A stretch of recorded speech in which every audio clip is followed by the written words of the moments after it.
लीजिए। मैं डॉक्टर शरद गुप्ता।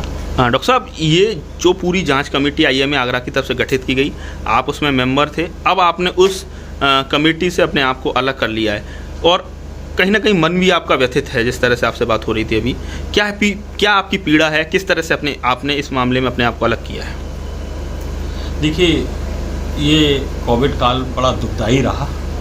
हर किसी ने अपने परिजन को, रिश्तेदार को, दोस्त को, नज़दीकी लोगों को, पड़ोसी को खोआ है और उनके संग कहीं ना कहीं दर्द रहा कि किसी को समय पर दवाई नहीं मिल पाई, तो बेड नहीं मिल पाया, ऑक्सीजन नहीं मिल पाई।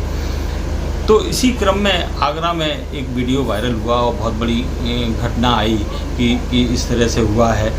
तो उसमें डेफिनेटली जब ये एक बहुत बड़ी सुर्खियाँ बनी राष्ट्रीय अंतर्राष्ट्रीय स्तर पे, तो उस पर सरकार ने जांच कराने का एक निर्णय लिया और एक स्थानीय प्रशासन ने अपनी जांच कमेटी बनाई और जांच भी कराई। उसी संदर्भ में क्योंकि हम चिकित्सक का संगठन आईएमए है, तो उसकी भी एक नैतिक जिम्मेदारी थी कि हम एक जांच कमेटी गठित करें इंटरनल। भले ही हमारे पास बहुत सारे कोई अधिकार नहीं थे कि हम एक जांच कमेटी गठित करें और वास्तविकता तक पहुंचने के तह तक पहुंचें कि वास्तविकता में क्या गलती थी, क्या कमी थी, क्या नहीं था, क्यों ये सारी चीज़ हुई, इसकी सत्यता क्या है। तो एक कमेटी का हमारे अध्यक्ष महोदय डॉक्टर राजीव उपाध्याय जी ने एक गठन किया, जिसमें एक सदस्य मैं भी था। चूँकि इस कमेटी की कई जूम मीटिंग हुई और इस मीटिंग के दौरान हर बार एक बात उठती थी कि हमारे पास कोई भी कागजात नहीं है और बिना किसी कागजात के हम किसी को भी कटघरे में खड़ा करना हमारे लिए असंभव है, या किसी को हम क्लीन चिट दे दें ये भी हमारे लिए असंभव है। हम किसी निर्णय पर नहीं पहुंच पाए।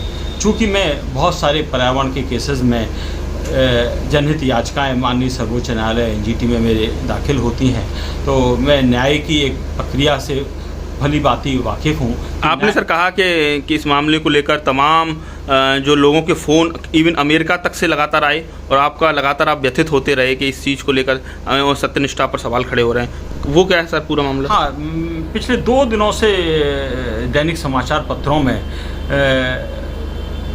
कई लोगों की भूमिका को कटघरे में खड़ा किया गया और जहाँ तक एक सत्यनिष्ठा पे भी आँच आ रही थी।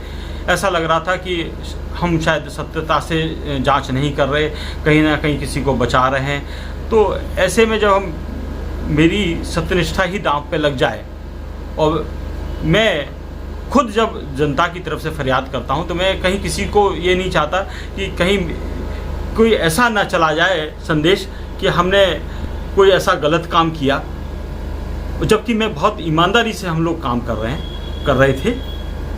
हमारा उद्देश्य यही था कि हम सारे, जब तक डॉक्यूमेंट्स नहीं मिल जाए, हम बिना डॉक्यूमेंट्स के कोई भी नतीजे पर नहीं पहुंचेंगे। हाँ, पर शायद किसी भी तरह का किसी तरह का कोई हमसे कहता रहे। तो सर आपने जो अपना इस्तीफा किसे दे दिया? अभी मैंने अपना इस्तीफा हमारी कमेटी के जो अध्यक्ष डॉक्टर सुधीर ठाकरे के माध्यम से अपने आईएमए के अध्यक्ष डॉक्टर राजीव उपाध्याय जी को दिया है कि मैं अपने आप को इस जांच से अलग करना चाहता हूं। कृपया करके मेरे को इस जांच कमेटी से अलग कर दिया जाए।